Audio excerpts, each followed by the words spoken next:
you get up in the morning, you're thinking about your high school friend from 20 years ago, or your college friend. And you wake up and that's all you can think about. It's like, gosh, I wonder how so-and-so's doing. I haven't seen her in years. I'd love to see her. And you go to work and you get out of your car and you're walking down the street and you turn the corner and there she is. That would be a situation where these two people had connected at one point in their lives, and then they separated. And then suddenly they met in a very meaningful way at a time when something very meaningful was happening, perhaps. Why did you wake up thinking about that person? Are you responsible for that happening, or is there some benevolent force that is somehow making that happen in order to do something for you?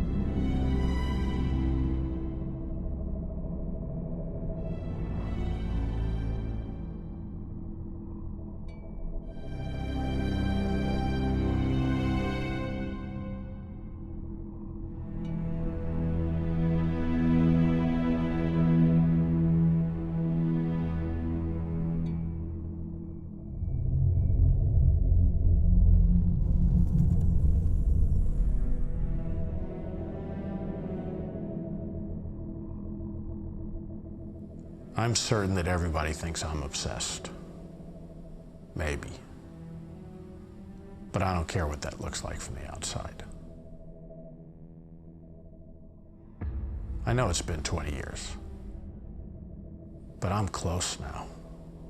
I really am. I always ask myself, what happens after I die? And then something happened.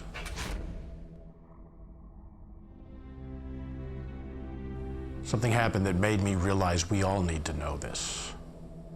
We all need to know this badly. Since then, I just couldn't stop.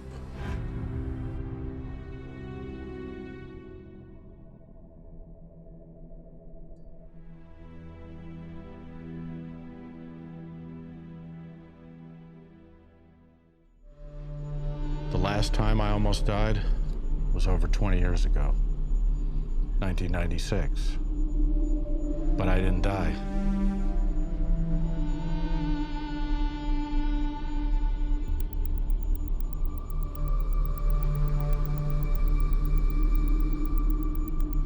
I was supposed to be on that flight. John and Charlie were on that flight. They were dead, like everybody else. But I was alive.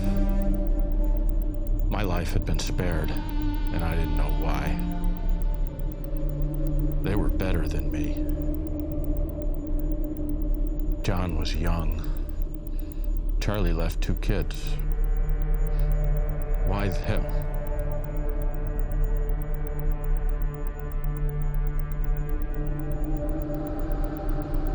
I feel guilty. They're the ones who should still be alive. Here I was still in this world when I was supposed to be gone. What does that mean? Was I born again? Was this my baptism? I don't know. But since then, everything changed. From now on, I needed to find a purpose for my existence. I needed to do something that wasn't just about me.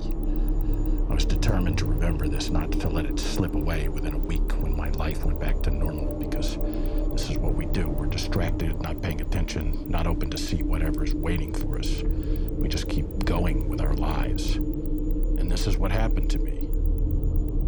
But looking back, I know now that my life changed on that flight. I called my parents. I told them I wasn't on the flight that crashed. I hung up, and I thought about myself. I had to find meaning for my life.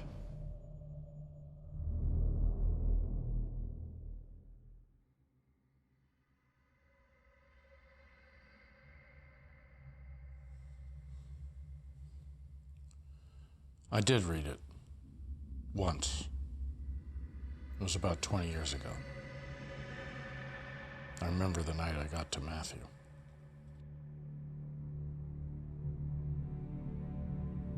Now from the 6th hour, there was darkness over all the land until the 9th hour.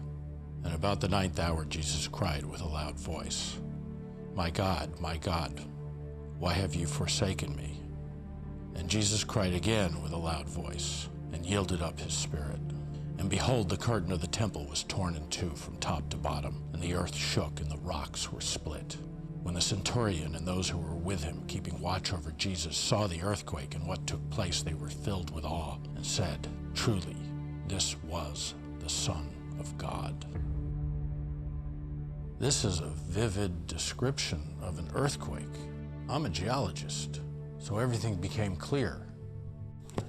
From that moment, I had a goal.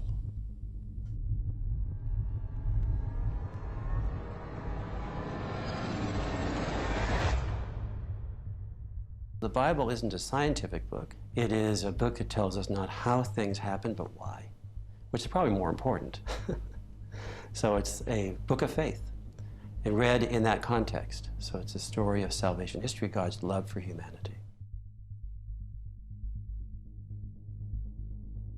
You know, when you ask what is the Bible, it's not an easy question, because you've got Jews who would say it's the Old Testament. Of course, they don't call it the Old Testament, they call it the Hebrew Bible. Christians have also the New Testament, which is an additional 27 books that they put together. And there are other religious traditions. Roman Catholics have an additional 14 books they call the Apocrypha. The New Testament is basically the story of Christ. You have the 4 Gospels giving us the words and the deeds of Jesus, written down obviously not at the time, but afterward. Then you have the book of Acts, and then you have the various letters, and then you have the final book, the book of Apocalypse or Revelation.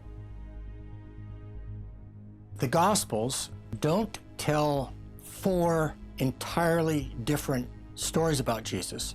They tell the same story in 4 different ways. Why 4? It's rather like having 4 portraits of the same person, because a portrait brings out some characteristics of an individual, but it can't bring out every characteristic. And so Christians have said that it takes 4 Gospels to tell the one gospel of Jesus Christ. The crucifixion is the part of the story of Jesus' life in which the 4 Gospels are more closely aligned in their narrative similarities than in any other place. The curtain of the temple was torn in two from top to bottom. This was the Son of God. According to Luke and to Mark and to Matthew, all of them say that at the death of Jesus, the temple curtain was torn. That's in Mark. Matthew repeats it. Luke repeats it. But normally that's understood as in the temple, if you go inside the outer chamber, the holy room, there is a curtain.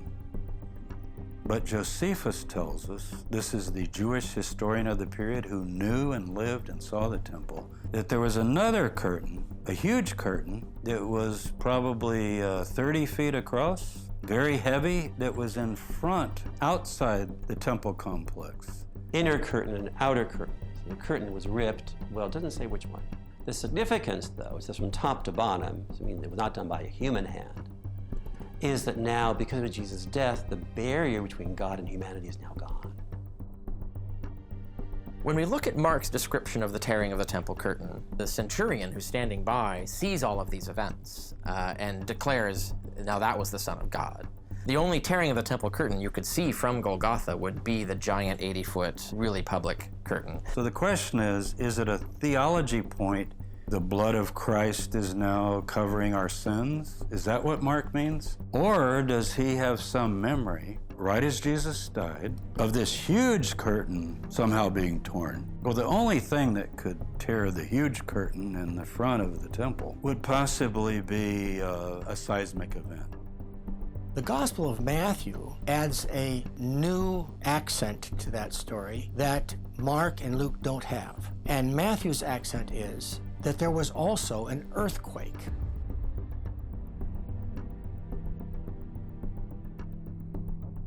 Now, that's a real problem, because if all we had was Matthew, I would completely dismiss it as embellishment.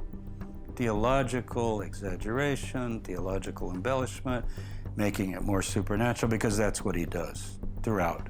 Mark doesn't say there was an earthquake, but he does say that the veil of the temple was rent. Now, if he's saying that big outer curtain was rent, then you got an earthquake in Mark as well. But he doesn't use the word earthquake.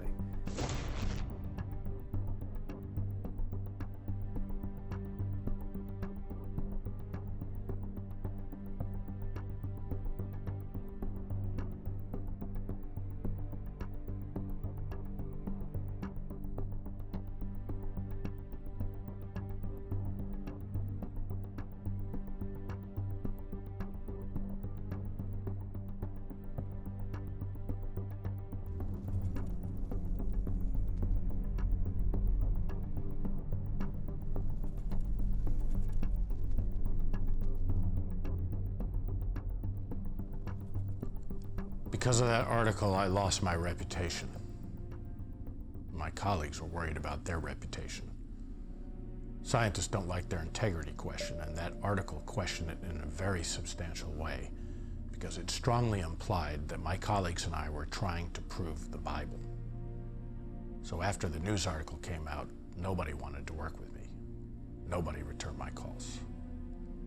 13 years of developing contacts went down the drain in the 48 hours it took that article to go viral. I had to swallow a lot of things in my life. And right now, I feel like a failure. But I'm not going down without a fight. I'm going back to the Dead Sea. There's more work for me to do there. I don't know if this is my last chance to figure this story out, but it sure feels like it. I better be ready. I know everybody thought I wanted to prove what happened at the crucifixion, and that article was a result, but that's not what I did. It's more complicated than that. I have to go back more than 20 years to explain what I did. It all started the night I read Matthew. When you are passionate about something that fills you with joy and excitement and motivation, it awakens you to possibilities that you didn't know existed, to a purpose or a meaning that you didn't have before. It's as if the universe is conspiring to help you. This has been the intuition of mystics, spirit people around the world for hundreds of years, you can say thousands of years. There's tradition for that belief. Some people say, well, it was my purpose. I couldn't help it. I had to do that. It's what I was born for. It's like you have a spiritual awakening in a way. Not in any traditional sense about any traditional God image, but you're having a spiritual experience.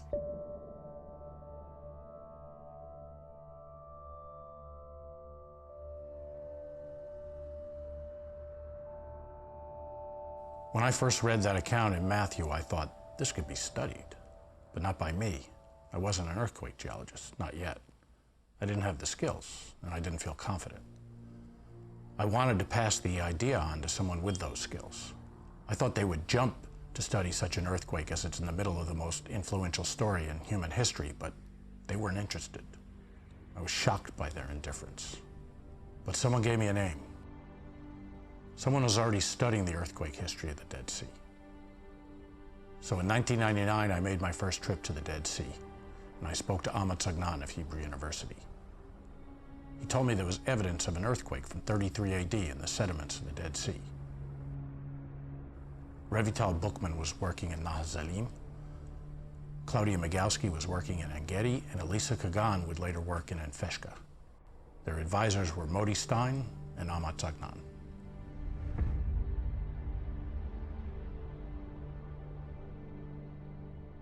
Paleo-seismic studies started in Tzelim on the PhD work of Revital Bookman. We were interested in this research because we found we can date earthquakes that happened in prehistorical times, which is exactly what Revital did.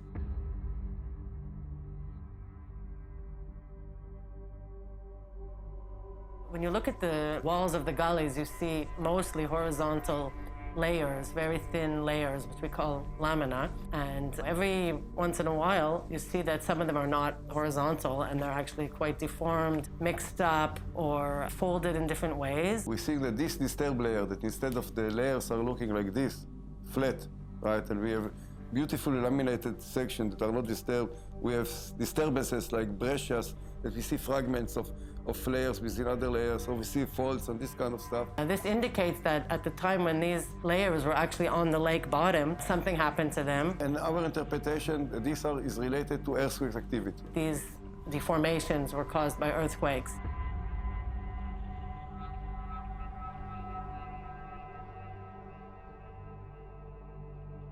Later on, Claudia Migowski worked on the drill in Engedi, so she got really most of the story. This was extremely successful. So in Engedi Spa, we recovered 20-meter scopes. Most of the paleoseismic studies in the world are done on cores. When people started studying these lake sediments here, only a few meters were exposed in the riverbeds, and in order to get a view of the entire Holocene, the best way to do it was to drill cores into the shores. They didn't even have to go into the lake, they drilled the cores on the shores of the Dead Sea. The idea with the core is that you are limited to a very narrow width of a few centimeters that the hose that you stick in the ground gives you. Even when Revital started working, they were working in very, very small, narrow lake beds with just, a few meters of exposures. And as time went by, the Dead Sea has been going down, and the rivers have been incising more and more, and the riverbed walls, exposures have been getting deeper and deeper. The valley now is something like 10 meters, the wall is 10 meters high. At that time, it was less than 4 meters. I don't know if this is a true story, but the Tzelim Gully, where most of my work was done and a lot of us work, he could just jump over from one side to the other. We could jump from one side of the valley. It wasn't a valley, it was just a trench, like this. However, the most drastic and very, very quick lake level drop has been happening in the past tens of years. Up until today, and it's still, the lake level is dropping more than a meter a year and doesn't seem to be stopping. Today, the Dead Sea is at 432 meters below sea level. So when you stand now in the Dead Sea, just imagine that there was a lake that its surface elevation was 250 meters above your head. Let me repeat it. You stand now on the shores of the Dead Sea, and the surface of that lake was 250 meters above your head. Recently, obviously, it's been going down, down, down. Therefore, the lake sediments are now exposed in many places. Elisa Kagan moved in, working in Enfeshka, which turned out to have many more seismites, so this gave a whole new dimension. What I mostly did was study the exposures. The advantage of an exposure is that instead of just having a few centimeters of view, you have a very large view of what you're looking at. You can choose where you want to work. It's much easier to find material for dating. When you have a core that's only this thin, you have to get pretty lucky. The exposures, the geological lakebed exposures in the geologist's field is becoming more and more available to us. There's almost no need in the Holocene to look at the cores. if you want to look at the lake margin. And this was actually the beginning of this saga that continues now for more than 25 years.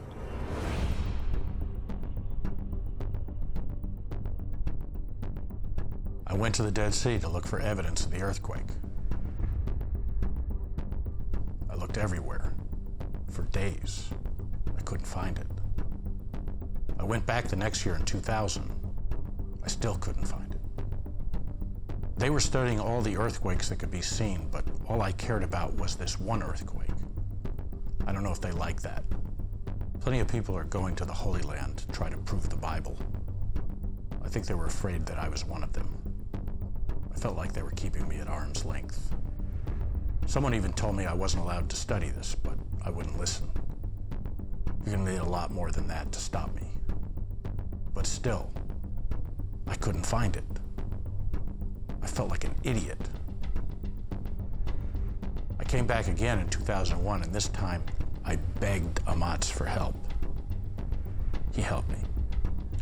Nobody's helped me more than Amatz over the last 20 years. He arranged for his PhD student, Revital, to meet me in the field, and she showed it to me. In Nahal Zalim. There it was, right in front of me. I started to work on it. I still felt inadequate, but if nobody else was going to study this, it had to be me. I took a deep dive into radiocarbon dating, which is how you dated the earthquakes. You took pieces of old plants lying at different depths in the section, and you sent them to the lab.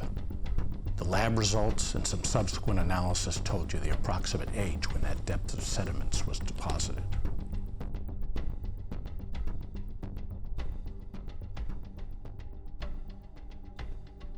Revital and Elisa were my students, my PhD students. And so they came with the data and we interpreted it. We could recover the entire Holocene period, which is the past 10,000 years, and they identify at least for the past 2,000 years or even more all the historical earthquakes. In our model, in our vision, the first layer that is not disrupted was deposited immediately after the event. Then we can say something about the year or perhaps the season when the ground-shaking event happened. Basically, the best way to date them is using carbon-14. We'll go in the field and look at the area, look at the layers that we want to date, and we can go along the exposures until we find small twigs, seeds, logs, any kind of organic material that we can find in there. The sampling for radiocarbon is done in the field when you recognize without contaminating it with your fingers or anything. You pull it out with the tweezers and you keep it in a aluminum foil. Problem with dating recent layers with radiocarbon is that radiocarbon is not sufficiently accurate. There are calibration issues that give you a range of dates. Radiocarbon dating method, like everything in science, has its limitation. When we go to the past 2,000 years, we have all these arguments, but then we have the dating, because we are dating the earthquakes, and then we can compare them to the historical documents.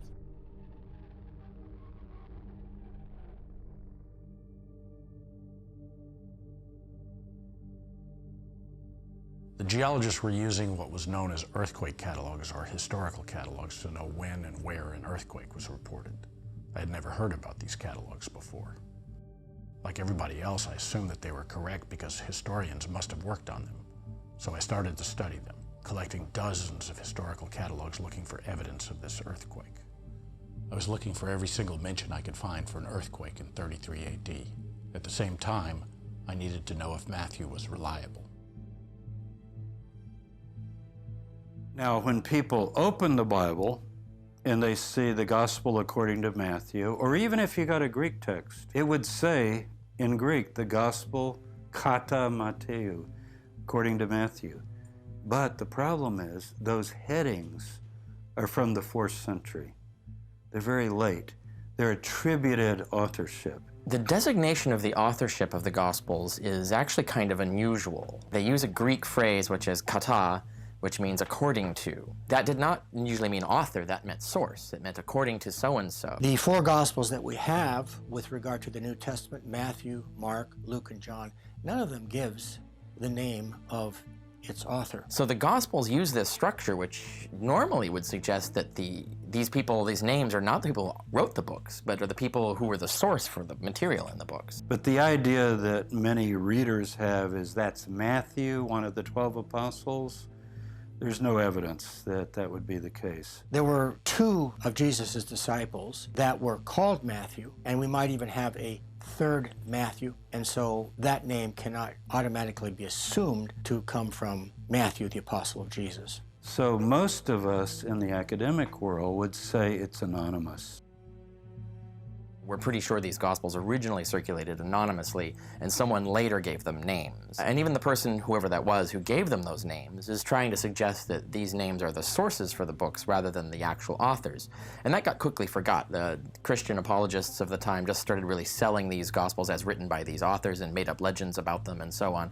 But mainstream scholars generally don't believe the legends and things like that.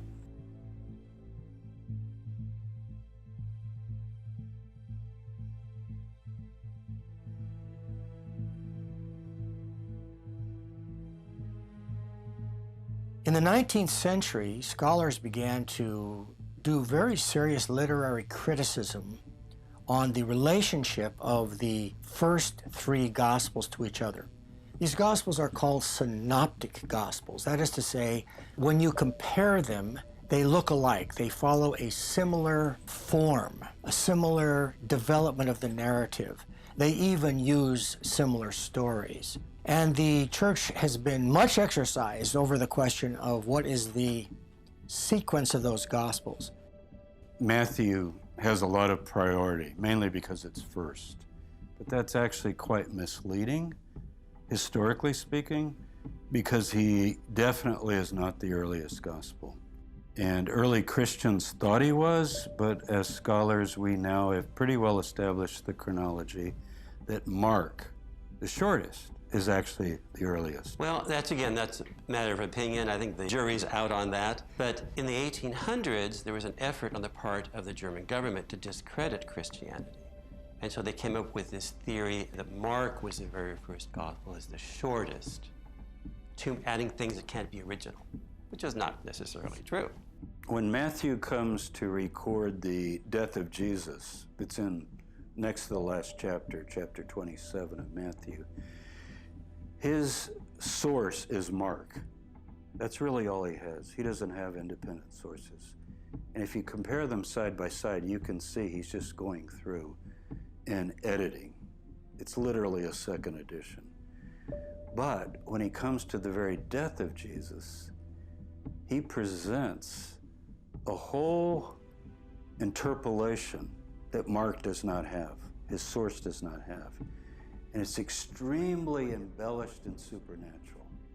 Mark simply has Jesus die, and he breathes his last, and the centurion says, truly this is the Son of God, and it's basically all over. But Matthew has a great earthquake, people being raised from the dead, angel come from heaven, he's in dazzling apparel, there's another earthquake and people fall over dead. So you can see if you just take Mark and Matthew side by side, he is essentially retelling the story of Mark, but in an extremely supernatural, embellished way. After all, for Matthew, this is the virgin-born Son of God. You can't have an ending like Mark has. It's got to be a glory, hallelujah ending, and he certainly provides that.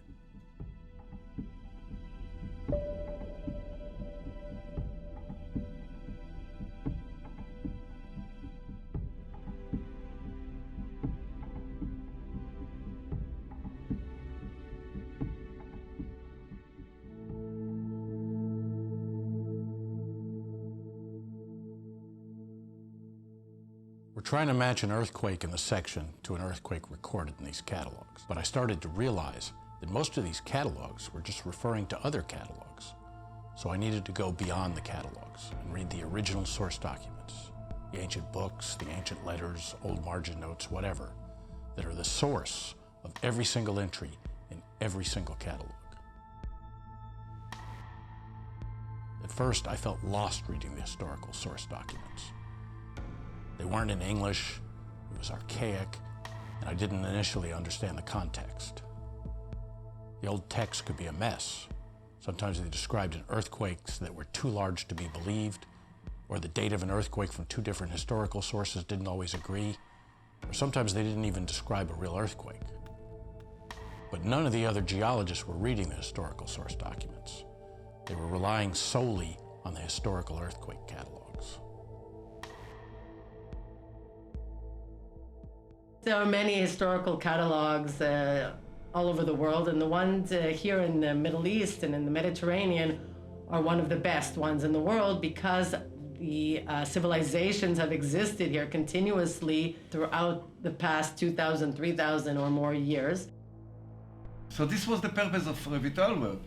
So she described the section in details. She actually discovered most of the historical earthquakes. She found that these seismites, these deformations that she sees, were the same time as historical earthquakes, that she could compare them to historical earthquakes, and she could see that almost all of the historical earthquakes known from the historical record that historians have been collecting all these years, she could actually see them in the geological record. And when we put all of them together, then we see that one by one, we can match the past 2,000 years. I found out that almost all of the catalogs have been compiled by scientists, not by historians. They contained errors, sometimes significant errors. I tried to tell this to Revital, but she cut me off. I'm a geologist, not a historian, she said. That's not my job. Nothing can be more accurate than this, because you get historical documents of people that are describing the situation and you have the exact date of it. Nobody listened to me. In 2002, I completed my thesis, and I knew that it was more correct than the other study in Nahal Zalim. I studied the historical source documents for every earthquake in the section, and now I knew what was the source for the 33 AD earthquake. But Bodestein asked me to wait to publish until Revital completed her PhD. I agreed, and their article was published. An article that said, among other things, that there was an earthquake in 33 AD. I waited 2 years before I published my thesis. It was 2004, the same year that my daughter was born. No one read it. No one cited it. But most important, the historical errors that I pointed out were ignored. I didn't give up. I kept working. I knew we hadn't figured this earthquake out. There was a lot more work to be done. Every year I went to the Dead Sea and I took samples. I brought them back and I studied them. I knew I was looked upon as an intruder, someone who came to the Holy Land with the wrong purpose. I felt the pressure, but I persisted. Something began to change in me, probably in my attitude. For the first time, I began to think that I was on the road to being the only person in the world who understood this earthquake, the Crucifixion Quake.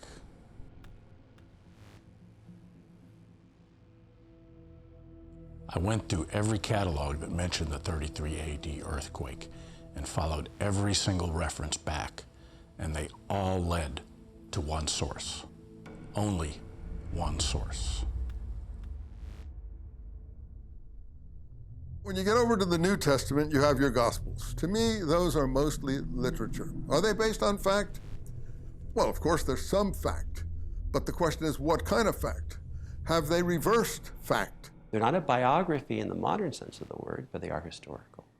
So that's as far as what the church teaches. Others may disagree with that, of course, but as far as what we believe as Catholics. I would say you should approach them as literature. They are great literature, no doubt about that they're great literature. And they will be here 1,000 years from now, and they will be considered great literature. Faith requires no reason.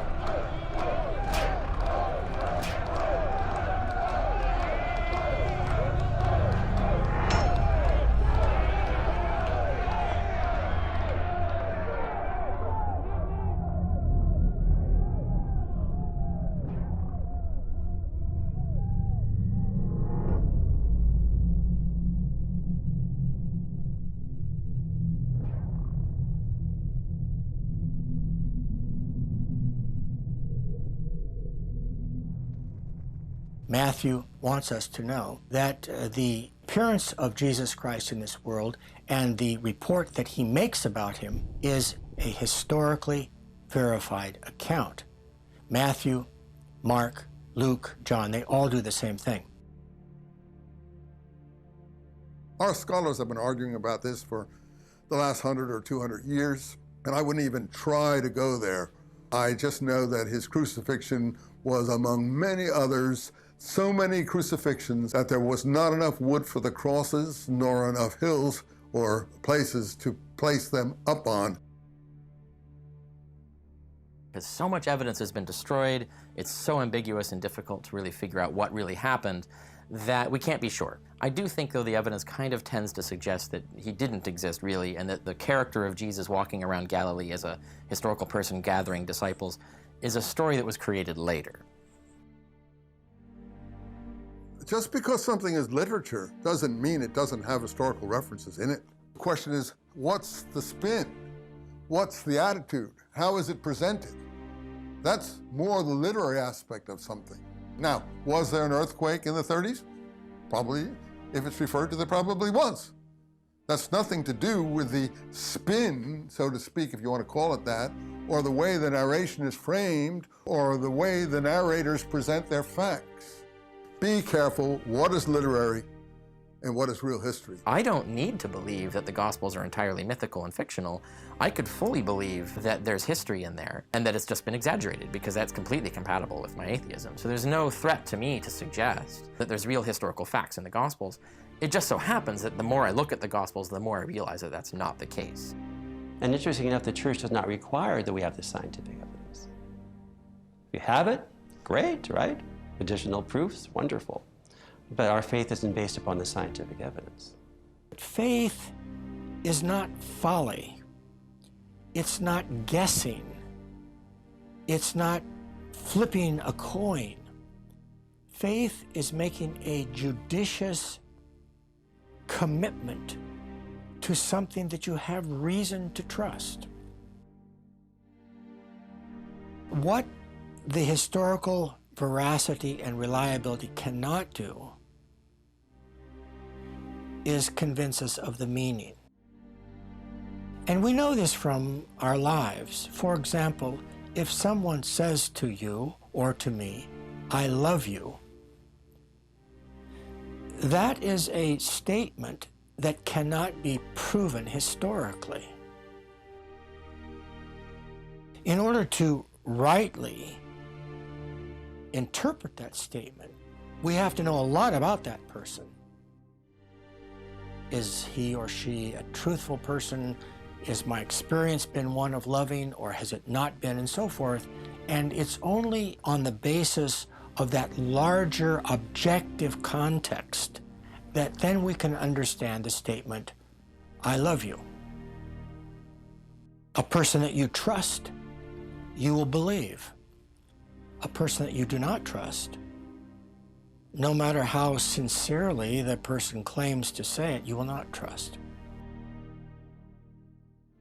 When scholars work hard to reconstruct the context of the New Testament, I need to be aware that at best, we are creating that context in which readers then can make a right judgment, a judicious judgment on the claims of the text. But the claims of the text cannot be proven.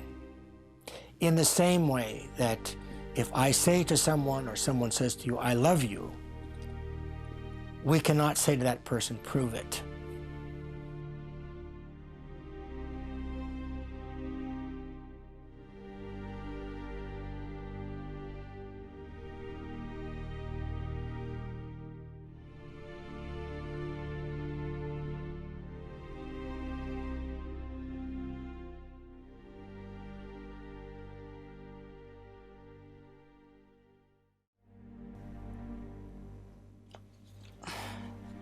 My main paper from 2004 which was published in the International Journal, was a result of the work of Amos Agnon, of Revital Buchmann, and Moti Stein. All the colleagues were very happy with my results. In 2007, I made contact with the Germans who did the first work on the En-Gedi core. I was able to examine the exact same core that Claudia Migowski studied for her PhD.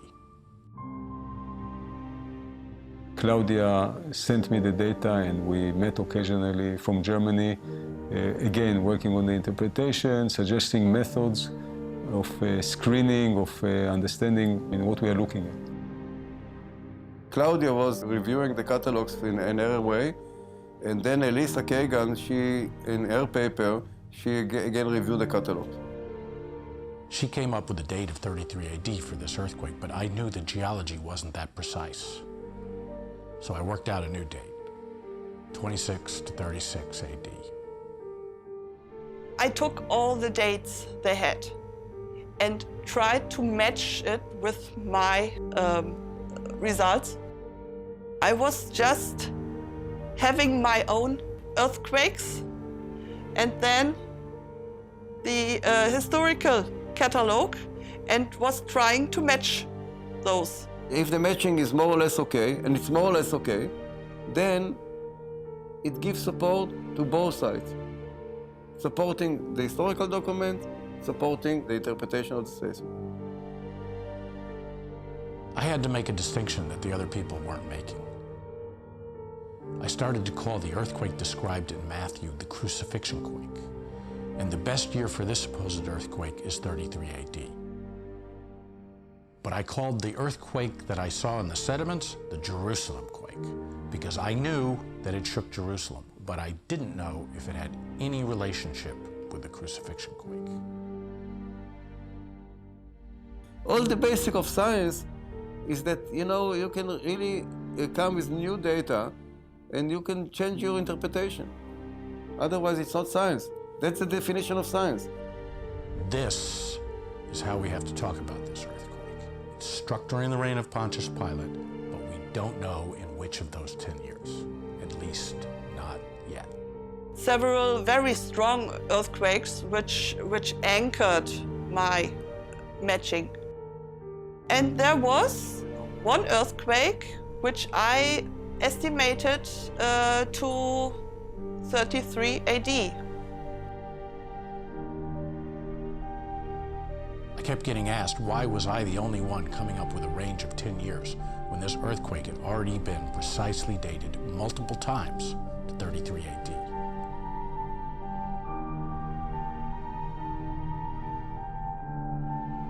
It was because I understood where 33 AD came from. And I did not realize that it was only the Bible which said that. And so I checked what was the reference on those catalogs on the 33 AD. Do you remember what was it?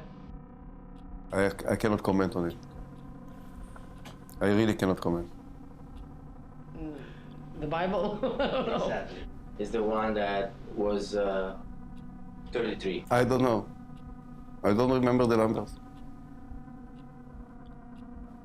Okay. This is like, somebody's telling jokes by numbers, right? So I don't really feel comfortable talking about this specific earthquake, but what I could say is that I looked at the geological records that I saw on the different sites, and I did not think about the historical earthquakes. I dated them independently. I was not trying to find any specific earthquakes. we had a long conversation now.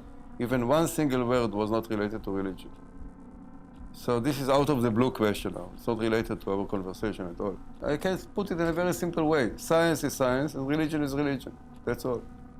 Yeah, I remember about this earthquake popping in some of the outcrops. I need to look at the tables to give you a responsible answer because I never memorized. In this table, you can see for every seismite the different historical earthquakes that fit into this time period, right? Those are the different options for that event. And then when I actually decide what to choose here, in Feshcha, I correlated to 33 AD. I don't know what you want to see it? If you have such a lot of earthquakes to match up, you take it for granted that they have their catalog and they have their facts, historical facts. This is the way it worked out with the dating. We mainly looked at catalogs, and when they conflict, we might look into sources. Honestly, it's not something standard for us to look. I was not involved in looking in the catalogs. I trusted them. Trusted. Yeah.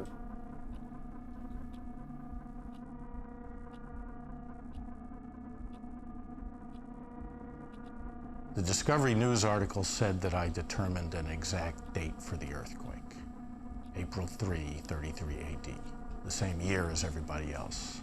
But that's not what I did. It's more complicated than that. I never came up with such a precise date. I did the opposite. I dated the earthquake to a 10-year time span based only on the geology. They wrote an article about an article I had recently gotten published in a scientific journal. Based on what they wrote, I'm certain they didn't even bother to read my article. All they read was the abstract. They fabricated quotes from me from an interview that never even took place.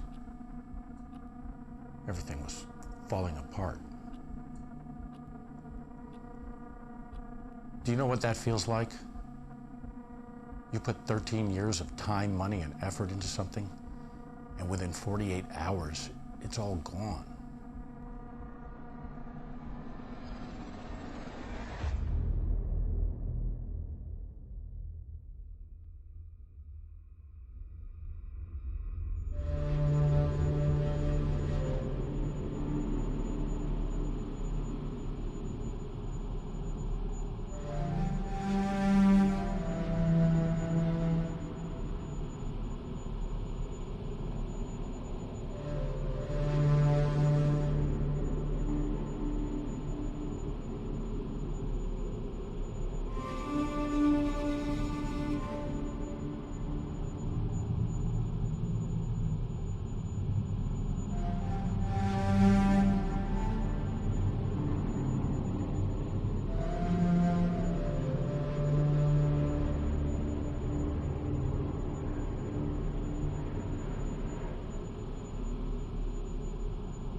My name is Campbell.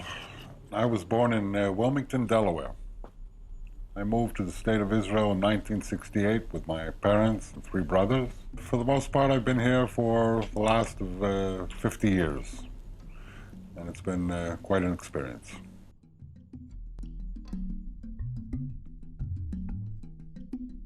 At one point when I was younger, I had this question mark in my mind, what was I missing in the United States? And I went back. I was there for maybe a year, a little over, and I had this intense craving to get back to Israel.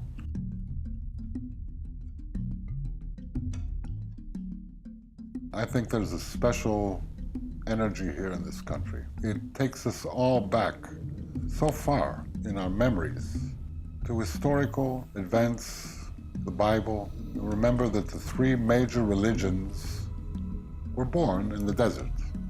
And people come and want to feel and take part in a little way of understanding this chapter in history. Everyone can find that little thread that pulls him into the nucleus of the country. There is nothing like feeling the land with your legs, touching the stones with your hands. Keep tuned and keep open and aware, you will feel this. Jerusalem is a very intense, spiritual city. I feel it very strongly when I go there. I can visit Jerusalem. I wouldn't want to live in Jerusalem. There's an energy that comes through, and it can be felt. It taps into each one of us, moves between everyone. And when it's done in a collective way, as you would feel in Jerusalem, it becomes extremely intense. To me, it's overwhelming. The human psyche is composed of energies that we don't know very much about, energies from our unconscious selves. And these energies that everybody shares in common, universal energies, are called archetypes. Humans need a mother. They need a father. They need to know who mother and father are. They want to be nurtured by mother and father. So mother and father are archetypes that every human being shares. Now, Carl Jung said that we are all born with a God image.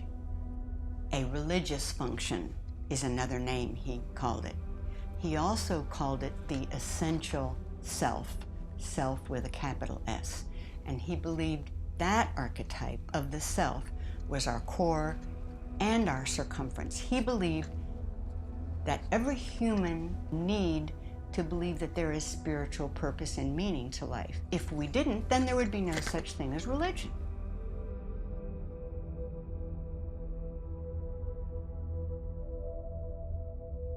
Everyone, whether they believe in organized religion or not, whether they believe in the same God or not, everybody has a yearning to be related to something benevolent that's greater than them. And so we believe in the God of our culture, but that God is just our culture's God image of a bigger power that we all want to be connected to. Everybody has that basic need. That comes from the archetype of the self. So an archetype is a very real, emotional, and physical power that can influence every aspect of our lives, for good or for ill. We can use that archetypal energy consciously, or we can allow it to swamp us to the point that our dark side comes out, our shadow. Well, there is definitely the good God, and we as Catholics believe there's a thing called demons. So yes, there is bad energy too. And we have to make a choice what we want to be part of.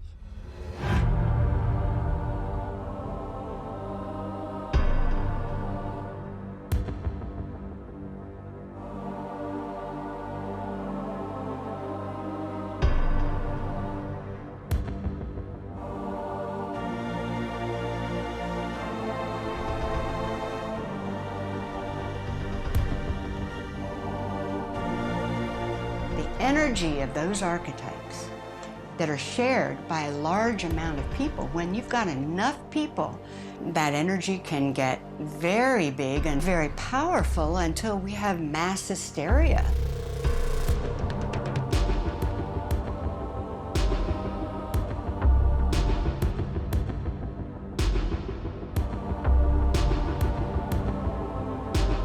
It's a lot harder for an individual to resist a mass movement of energy than it is to join it.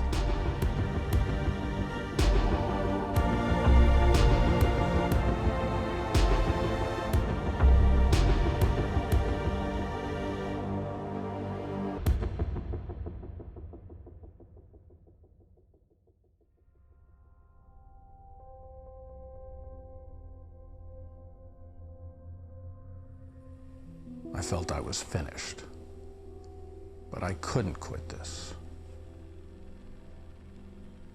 26 to 36 AD is not an answer. It's a question. Everything I'd been doing up to that moment had prepared me to do the serious work to figure this story out. I needed to work out specific timing, but nobody wanted to work with me now. They were afraid of what I might do to their reputation. I felt alone, deflated, defeated,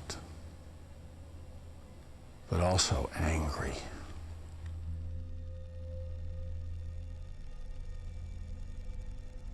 It's a natural human response to being ignored.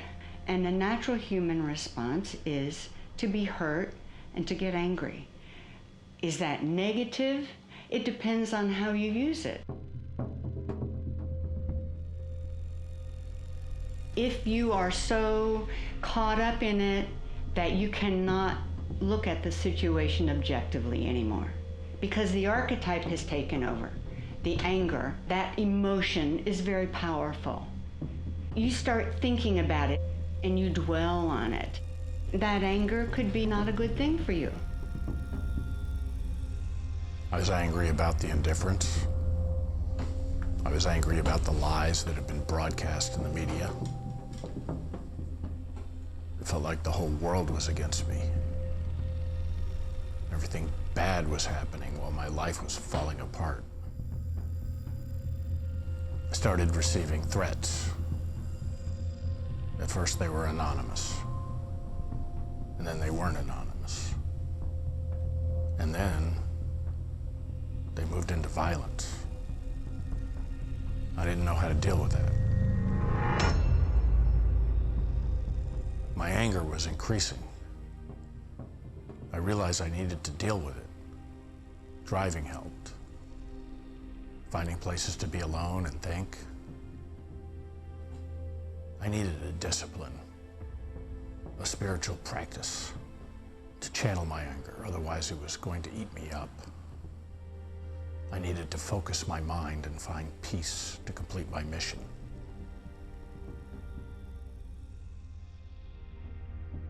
I locked myself in the lab to work on the sediments. I worked every single day. I wanted to find the truth. I made progress, but I wanted perfection. So I started to work at night too. I got obsessed, worked for 9 months straight. It was just me, my lab, and the data that were sitting there in the sediments. I couldn't quit. I couldn't stop working. I couldn't stop reading history, looking for clues in the text. I just couldn't stop.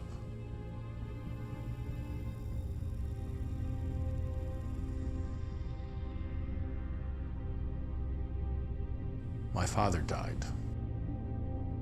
He died needlessly due to negligence and indifference in a hospital.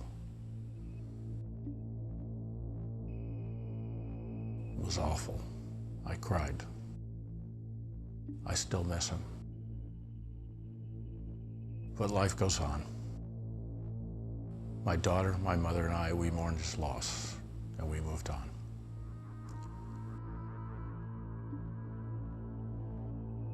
On the other hand, anger can often be a great motivator.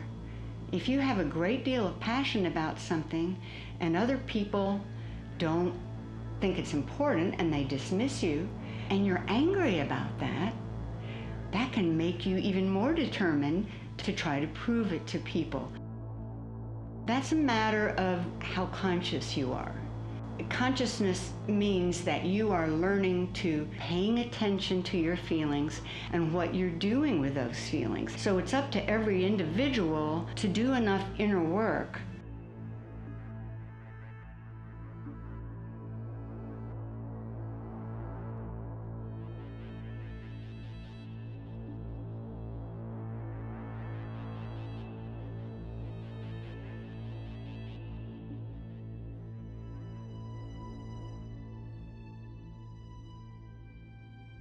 The violence toward me kept going.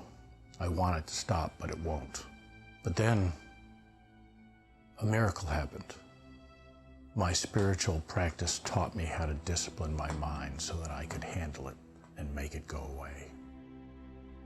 I trained my soul to accept and deflect the violence. I had this discipline I followed every day for years, this spiritual practice. And slowly, my anger subsided, replaced by determination and peace. My mission was keeping me alive. I wasn't going to let anybody stop me. I would persist until I succeeded.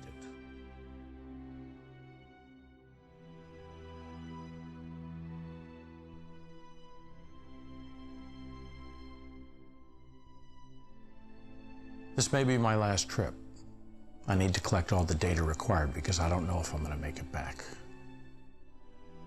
I had to step back and look at the big picture, at all these other events recorded on the day that Jesus died, because I think it is only by looking at everything that we can figure out if this text is reliable. I realized that there were other parts of the text which would or could have left a mark in the sediments. The key is to determine if they happen together on the same day. What is it, a conjunction of events on one momentous day, or bits and pieces of oral history that occurred at different points in time, cobbled together into one dramatic narrative to make a point? I don't know the answer to that, but I think the sediments do, if we can only figure out how to read them. I want to know what happened on that day. I want to know the specific timing. I want to know what was in the air, because it's possible now. So I better get ready. It appears to be a law of the universe that when you awaken to a great passion, the universe begins to open doors. And so yes, that would be very much like what happened to your geologist. He suddenly awakened to this exciting new possibility, and that's when his life took a different direction. He began to find his purpose in life, and when that happens to somebody, there's no stopping them.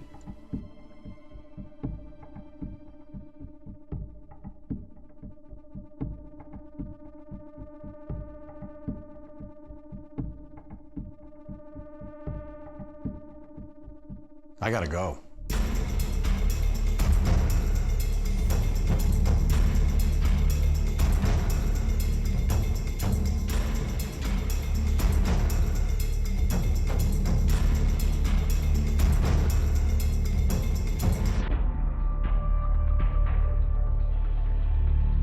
And this time I have to date an entire section so that I can be sure that I'm working on the right earthquake. I have to do exactly what Revital did.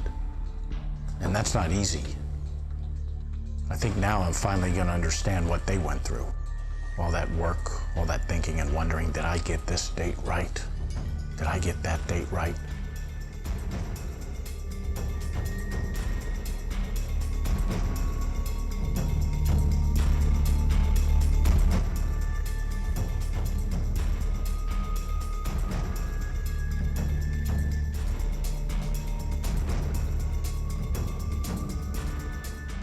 Geology is an interpretive science. We deal with a lot of uncertainty. Until now, I based my work on what Revital, Claudia, and Elisa did, matching approximate dates from geology to sometimes also approximate dates from history. Now I have to provide my dates. And just like I saw mistakes in their work, I know I am gonna make mistakes. There's no way to do geology without making at least some mistakes. What if there's something I'm not considering, like they did when they dealt with the catalogs? The more you do this, the more you know there's always something you're not considering. I'm worried.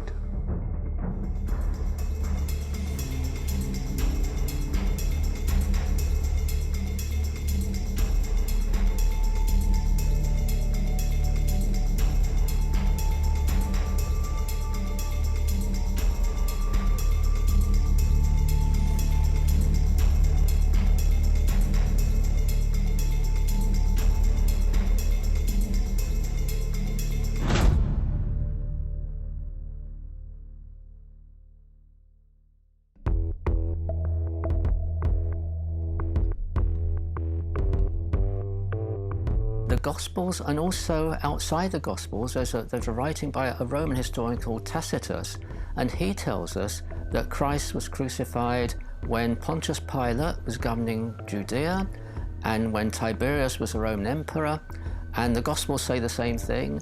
And we know from Roman records when Pontius Pilate was procurator of Judea, and we know when Tiberius was the emperor.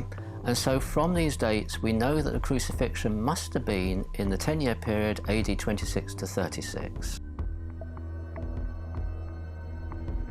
We know the crucifixion was on a Friday because all four Gospels say that Jesus was crucified on the eve of the Sabbath.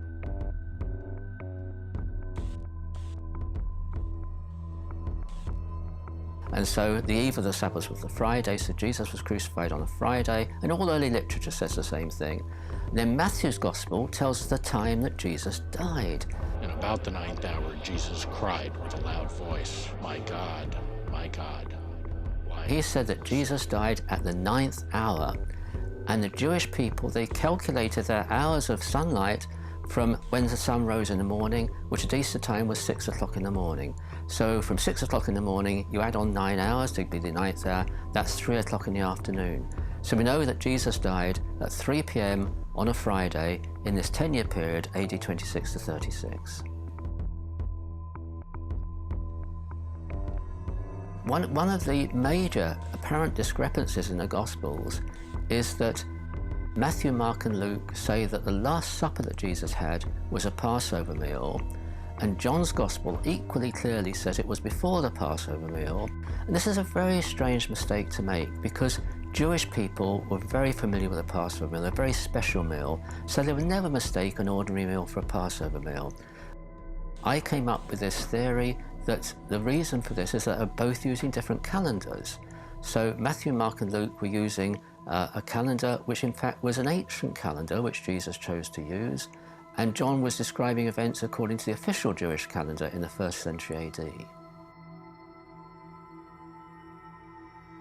We have a solar calendar in the West today, but the Jewish people had a lunar calendar, and the first day of the month in their calendar was when new crescent moon could first be seen. And the Jewish month is from one observation of the new moon to the next observation of the new moon.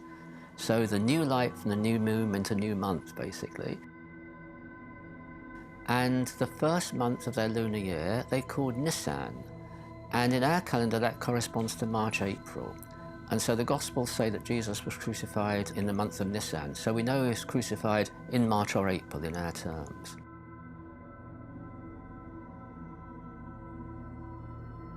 When the moon is invisible, that's when it's called conjunction, when the moon and the sun and the earth are in a straight line, and then you can't see the moon. And then it starts again as a new moon. We see, to start with, a faintly growing crescent moon, and then the moon grows to a quarter moon, and then a half moon, and then the full moon, and the full moon's in the middle of the month, and in Jewish terms, that would be in either 14 or 15 Nisan, the full moon. And that corresponds with what the Gospels say. It's at Passover time. And so we know that was a full moon when Jesus was crucified.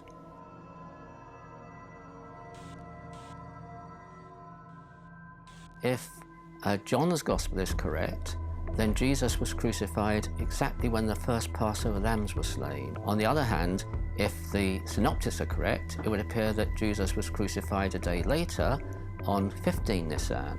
And so these are the two possibilities that come out of the Gospels. We can say that Jesus was either crucified on Nisan 14 or Nisan 15.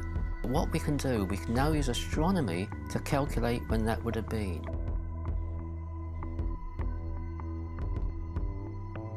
So Newton was a very great scientist. In fact, he's one of the greatest scientists in the world.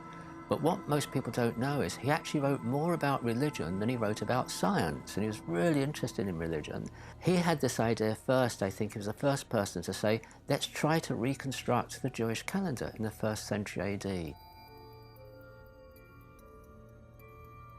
He was using what were called orreries. These are mechanical simulations, and he just wound it backwards in time to the 1st century AD, and so he reconstructed the Jewish calendar at that time. He was the first person to come up with a date for the crucifixion using this scientific method. A date in April AD 34, And that is indeed still a possible date for the crucifixion. So what he did was very scientific. Our method is more accurate because we understand the equations of motion of the Earth around the Sun and the Moon around the Earth. We understand it more accurately. So Newton happened to get one of the right dates, but other ones, possible dates, he got wrong because he assumed that the Earth's rate of rotation that you can measure now, and he measured it, well, you know, once every 24 hours it goes round, that varies in time, and he didn't know that. He thought it was constant. And it varies in time because of our tides. It's called lunar friction, and he just didn't know that. We know that now, and we can take this into account in our calculations of the ancient Jewish calendar.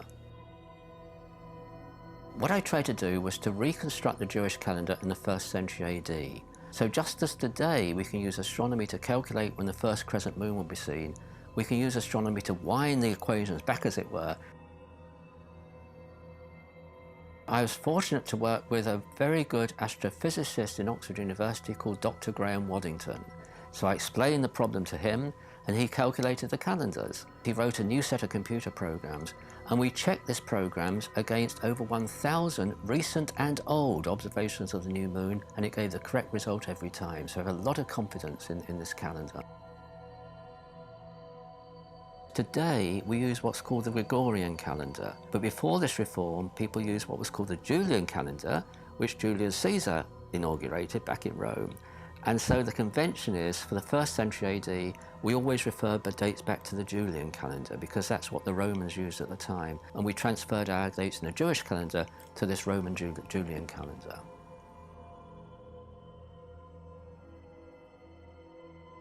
We've got a calendar, then we can ask this question, in this period AD 26 to 36, when did Nisan 14 or Nisan 15, because we're not sure what's right, fall on a Friday? We find that eliminates every year apart from AD 27, AD 30, AD 33 and AD 34. So those are the 4 possible years for the crucifixion.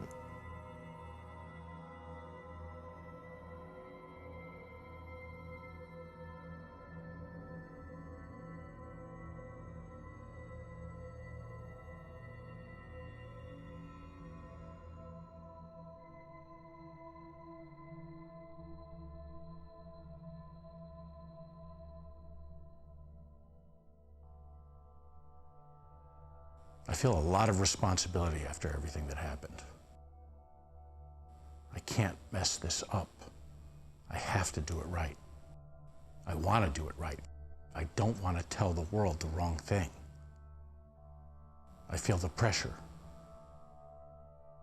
The only solution I have is that I have to be open and present all my data so that if I do make a mistake, someone can correct it.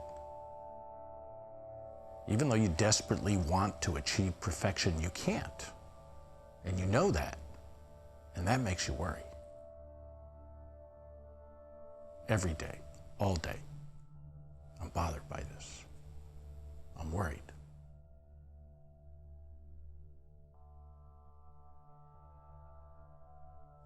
The greatest clue we have in the biblical account is the time of year. It's not very specific about the year he died. It gives us clues that we have to do detective work on. But it's very specific on the time of year. And that's in the spring, late March, early April. What if there's a way to ask the sediment in what season of the year this earthquake occurred? Palynologist is somebody who works with pollen grains. It can be modern-day pollen grains that we find in the air and cause allergy, or it can be fossil pollen grains we find then in sediment when it has fallen through the water and is trapped in the mud at the bottom of lakes or the sea.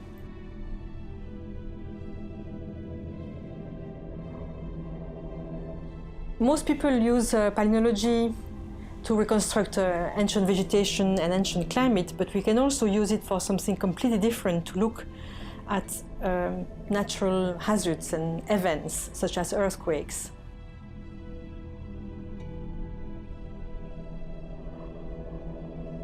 My main specialty is to work with fossil pollen grains, those that are trapped in the sediment at the bottom of the lake or the sea. if there is not too much air, if the environment is poor in oxygen, then the pollen grains can survive millions of years in the sediment that turns over the ages into rocks.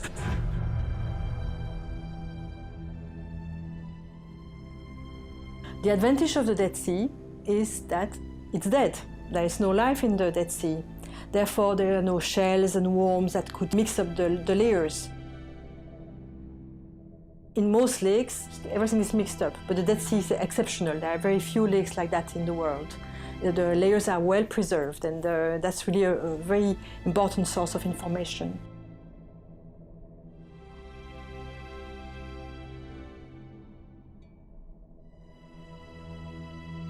We can use the study of pollen grains to find out when those layers were formed, especially at what season of the year. Different plants will bloom at different times of the year and then produce pollen in the air. And so when the mud layer is forming at the bottom of the lake, if we look at the pollen in it, we can say when that mud layer has formed.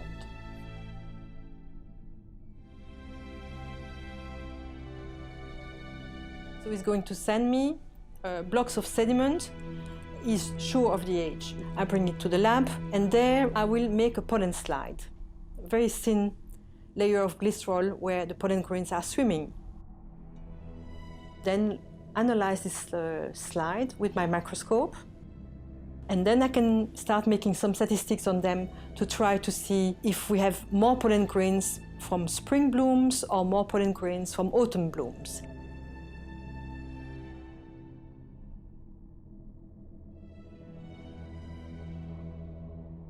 No, we cannot provide absolute ages. We cannot say it was 30 AD, 33 AD or something like that. We cannot do that. But we can say it was in spring, it was in winter or in autumn.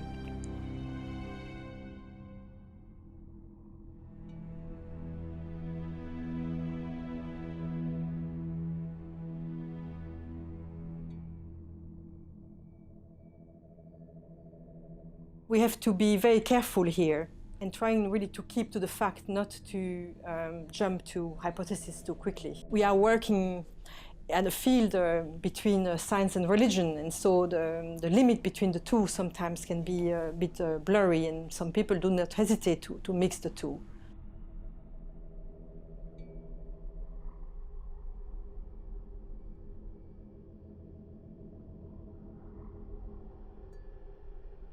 This is the way I'm working right now.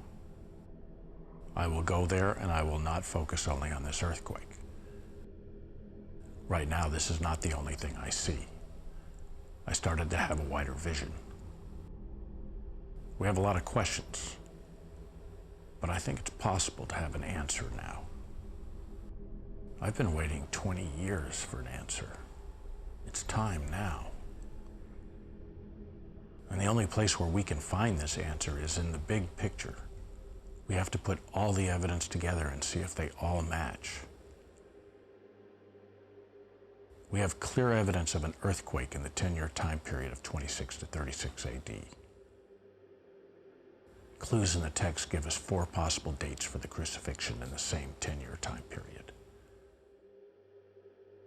We can now work out the season of the year studying the pollen to see if it matches with the story on one of these dates. But there's also something else. For 10 years, I've been staring at this dark layer in the sediments. I wasn't sure what it was, but now I think I know what it is. And this is the other thing I want to find out during my trip. This could be a crucial clue to solve this mystery.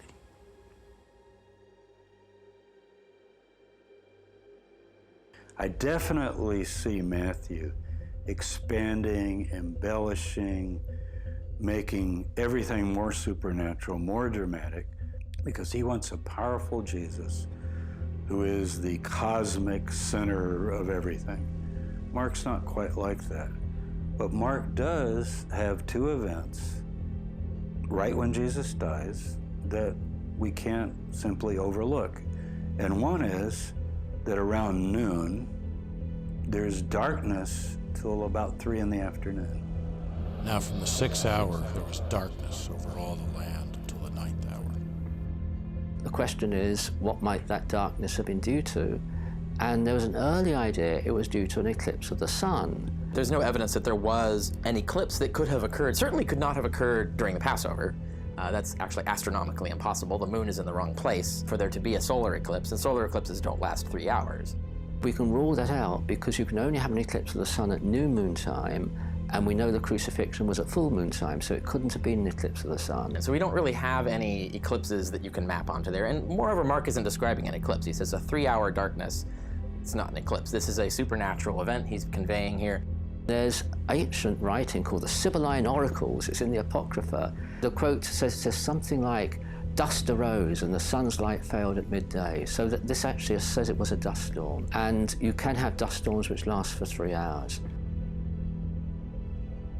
You know you're in a dust storm if you're in a high wind event and your visibility starts to drop. The particles are becoming suspended in the air and they're blocking out the transmittance of light. So you usually observe it as like a brown pall in the air. And if you're in a really strong dust storm, you're going to be physically impacted.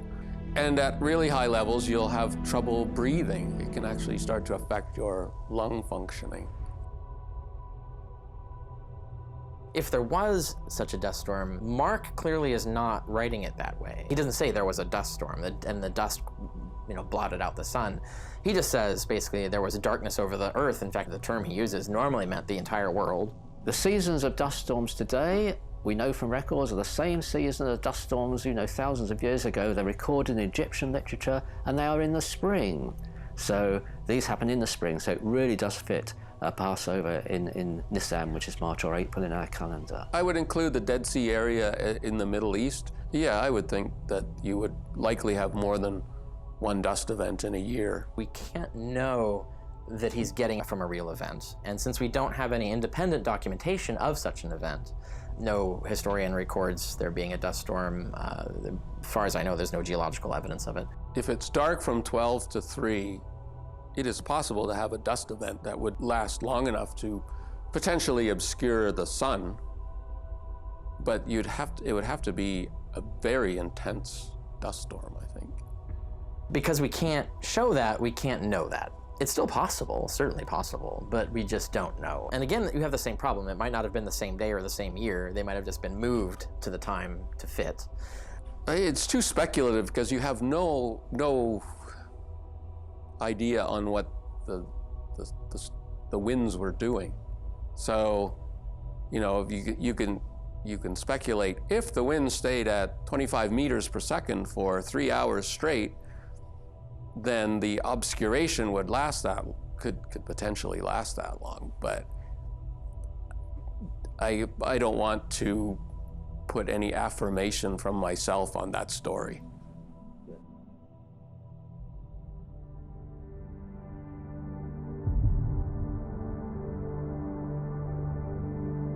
This dark layer appears to be a dust storm deposit, and we can study it. It's not going to be easy, but it could contain the chronological key to unlock this mystery. What if there's evidence of a massive dust storm on the same day as the Jerusalem quake? What if there's evidence that there wasn't a dust storm on that day? Or on a different day, a few years later? Chronology, synchronicity, is the place where I can find an answer.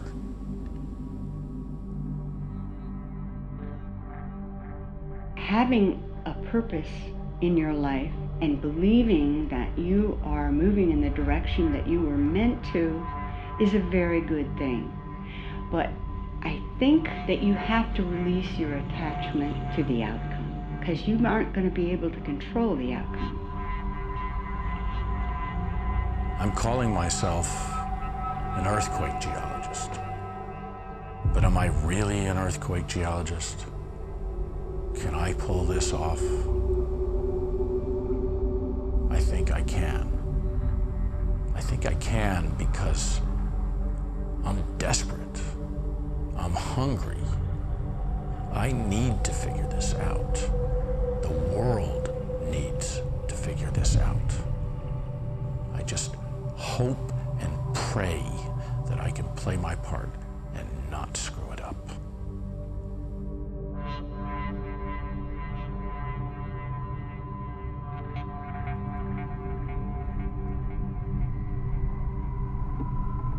One of the things that needs to be considered besides the Gospels is the book of Acts. Because in the second chapter of the book of Acts, right after Jesus' death and he ascends to heaven and leaves, the followers of Jesus have this experience in which it's described as the Holy Spirit is poured out upon them. And they explain this based on a prophecy from Joel chapter 2, which says, "In the last days I'll pour out my Spirit on all flesh."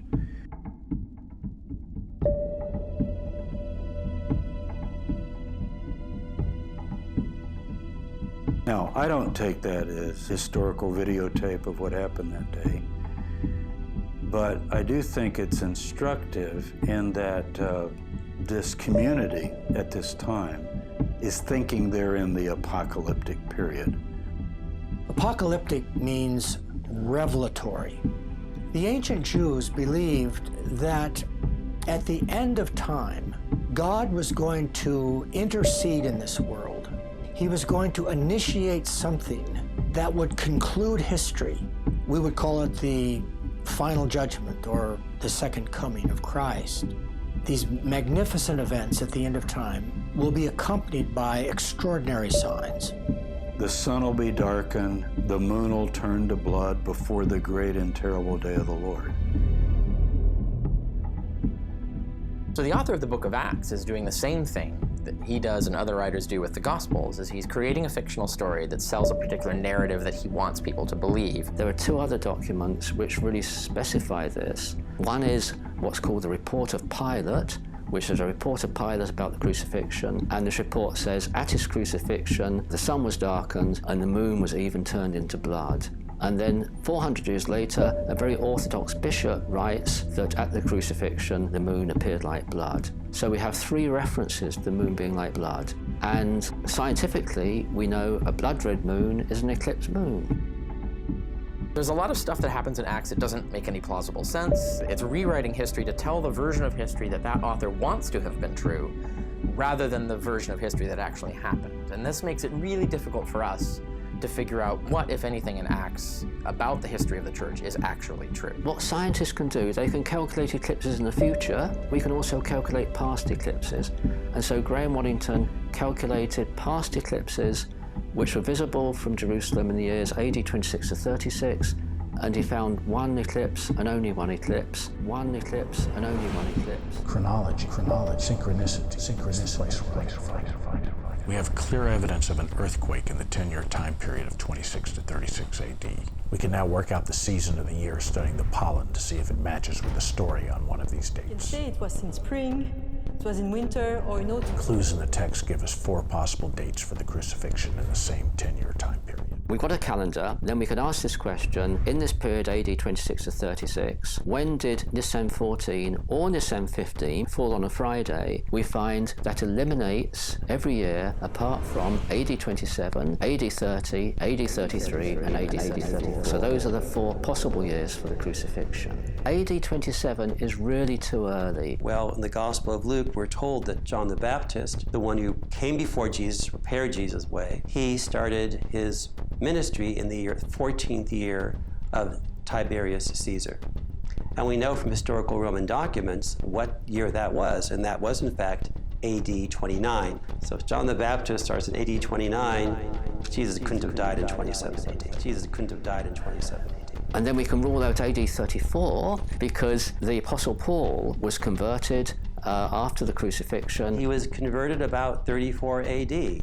18 months after Jesus' crucifixion. So Jesus could not have been crucified and not have been crucified. And so that means we've just got 2 possible years, which are AD 30 and AD 33. So we just look at small pieces of evidence there. In John's Gospel, he says in the first year of the ministry of Jesus, the Jews questioned Jesus, and Jesus says, I can destroy this temple in 3 days. How could you do this? It took 46 years. And apparently the Greek word for temple is the inner sanctuary sanctuary. That inner sanctuary was finished in the year 31. So the crucifixion cannot have been in AD 30. So we can rule that out. And we're just left with this one date, and Jesus died on Friday, 3rd of April, AD 33, at 3 o'clock in the afternoon. Jesus died on Friday, 3rd of April, AD 33, at 3 o'clock in the afternoon. Chronology, synchronicity. There's evidence of a dust storm in the sediment. There's darkness that around noon, there's darkness till about 3 damage on Temple Mount. All of them say that at the death of Jesus,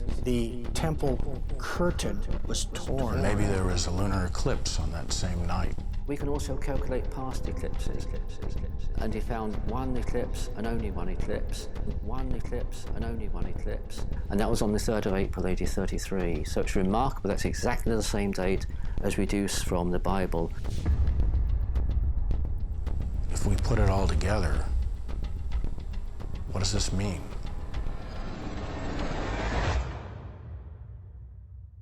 A synchronicity is a meaningful coincidence between mind and matter that cannot be explained by cause and effect. You get up in the morning, you're thinking about your high school friend from 20 years ago, or your college friend, and you wake up and that's all you can think about. It's like, gosh, I wonder how so-and-so's doing. I haven't seen her in years. I'd love to see her. And you go to work, and you get out of your car, and you're walking down the street, and you turn the corner, and there she is.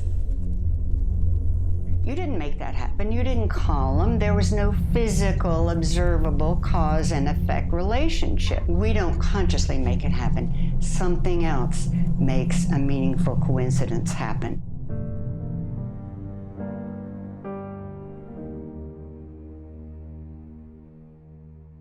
The story of the Passion of Jesus Christ is a very interesting example of some very overwhelming synchronicities.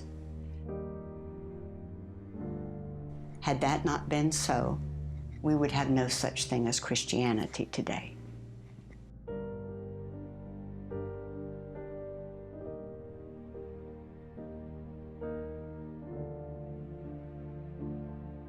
Let's say we have an actual historian who was there and documents in his diary, and we have the diary that Jesus was killed on exactly that day, and there was an earthquake just then, and there was a dust storm. I think at best that would be an amazing coincidence, and then you would have reverse causation. You would have like that coincidence caused people to believe that Jesus was the real Messiah and caused Christianity. So rather than it being the proof that Christianity is true, it's actually the series of coincidences that caused this religion to flourish. I think with miracles are miracles of timing, that things happen at just the right time, in which no physical laws are broken. With the earthquake, no physical laws were broken. It was a natural earthquake, a natural eclipse, as it were, but the timing was just remarkable. It's like synchronicity. It's like things really happening at the right time, and God arranging the timing is perfect. I've told you that you have a problem when you're looking at the Gospels of separating literature from history. All the elements you talk to me about could be real elements, but to me, these are all literary elements.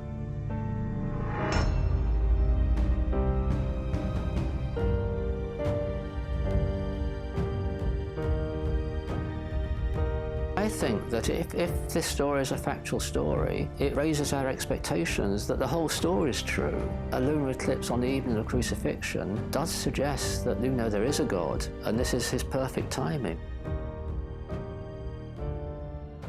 I'm looking back at 20 years now. When I first started this, everybody thought I was trying to prove the text. But I wasn't trying to prove the text. I was trying to determine something about the text, to figure out the truth about the text. I didn't know the answers. And then there's the whole idea you speak about of God's Son. You can become a son of God, but only in a symbolic way. It's a title that is given in terms of your behavior. You become like unto a son of God. So was Jesus a son of God? Did all these elements occur at his crucifixion, et cetera, et cetera, et cetera? To me, these are all literary elements that these scientists or quasi-scientists, whatever they may be, are trying to work out and see if they can then work out and therefore I would not rely on any of their final conclusions, even though they may be based on some important data. As a Catholic priest, I have no fear of science. It would only affirm my faith. I mean, if all these things really happen in the same day, the old saying, coincidences are the footprints of God. God can use nature. A historical fact does not prove that Jesus is the Son of God. It can show that the Gospel of Matthew is historically accurate at that particular point. But the claims of the document itself cannot be proven. They must be accepted by faith. Early on, it felt like I was serving a higher power. Something external seemed to be driving me to persist. It's as if the universe is conspiring to help you, It's like you have a spiritual awakening in a way. Now, though, that drive seems more abstract. It's a higher purpose, not necessarily a higher power. I don't know if I have any help beyond myself.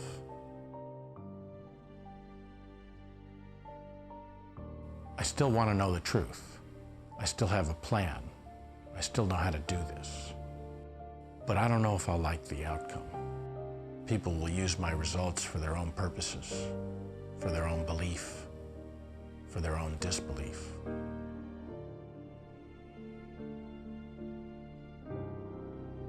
My instincts are driving me. My instincts tell me that there's something we don't know, something we can figure out. My instincts tell me that knowing the truth is a good thing. My instincts tell me to keep going, even if the path is lonely, even if nobody understands me. But I'm not sad. I'm happy. I found peace.